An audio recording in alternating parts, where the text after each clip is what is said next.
блокчейн гэдэг маань бүртгэлийн одоо систем гэхэд гинжин хэлхээсээр холбогдсон бүртгэлийн систем гэж.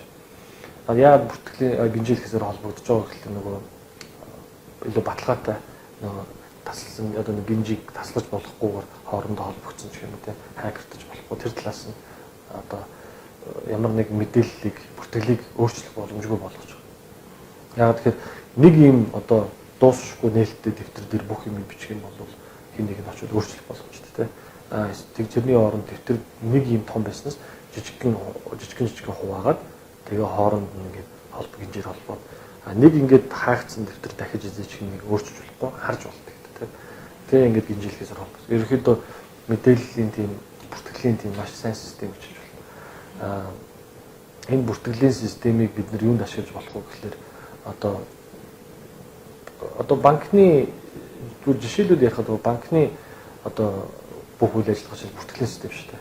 Одоо гантиг дээр одоо нэг дансны дугаар байгаа. Тэр дансны дугаарт нь тийм мөнгө байгаа. Тэр данснаас нь тийм мөнгөд орж гарсан гэх. Ерөөсөө бүртгэлийн дэвтэр дээр одоо бүх юм тооцоо явчихж байгаа тийм. Тоол болсон шүү дээ одоо бүх юм. Тэрийг л одоо юм тархмал сүлжээн дээр байршуулж эхэлж байгаа. Блокчейн. Тэгэхээр яаж ажиллах вэ гэхээр өнөөдөр бид нэр Худалдаа хөгжлийн банк жишээлээд ярихад одоо хаа нэг газар Худалдаа хөгжлийн банкны байран дээр доор нь ч юм дээр нь ч юм нэг одоо тийм том дата центртэй Худалдаа хөгжлийн өөрсдийнх нь мэдлийн тэрэн дээр одоо серверүүд ажиллаад бид нэр тийшээгээ тэр серверлүүд очиж энэ саяны дээр данснууд орж гардаг тийм үү. Энийг ерөнхийдөө дэлхийд даяар ингээд маш олон компьютер дээр ингээд тараачиж байгаа. Яг нэг мэдээлэл. Гантхийн дансыг одоо яг зэрэг 20 мянган компьютер дээр тараачиж байгаа. Тэр 20 мянган компьютер дээр гантхийн данс яг ижлэх нь явж идэг. Яг ижлэгийн хэмжээний мөнгө байж яг тэгэхээр 20 мянган компьютер дээр ч юм уу нэгэн дээр нь өөрчлөлт гаргахад нөгөөдөл дээр нь өөрчлөлт гарна гэж байхгүй. Тэр компьютер ганцаараа буруу болчихно. Тийм үү? Тэгэхээр тэрийг хакердах боломжгүй гэдэг нь ерөөсөө энэ дээр гарч ирж байгаа. Би нэг мөнгө ингэж явуулна шүү дээ. Одоо нэг хүн л өөрлөвч юм нэг хүн мөнгө явуулахад биткойн явуулахад 20 мянган компьютер дээр бас зэрэг гарч ирнэ. Сүлжээ даяар зэрэг гарч ирж байгаа. Ингэж блокчейн ингэж ажилласнараа нөгөө аюулгүй байдал болон нөгөө баталгаа ихтгэлцэл маш өндөр төрж байгаа. Тэгэхээр энэ дээр бид нар юу хийж болох вэ гэсэн үг одоо нэг блокчейнийг хөгжүүлж байгаа технологийн байгууллагууд яаж яах вэ? Бид нар гэрээ хийж болдог болох юм байна. Одоо IT гэдэг нь өөрөө мэдээллийн технологи гэж байна. Тэр интернет маань өөрөө мэдээлэл болон дата дээр үндэслэж одоо байнгын ашиглагдаж явжсэн.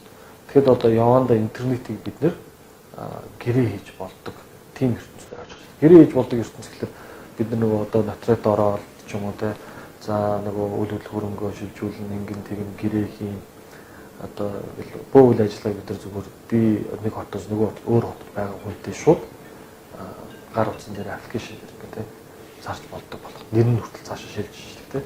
Тэгж болох боломжоо би болгох.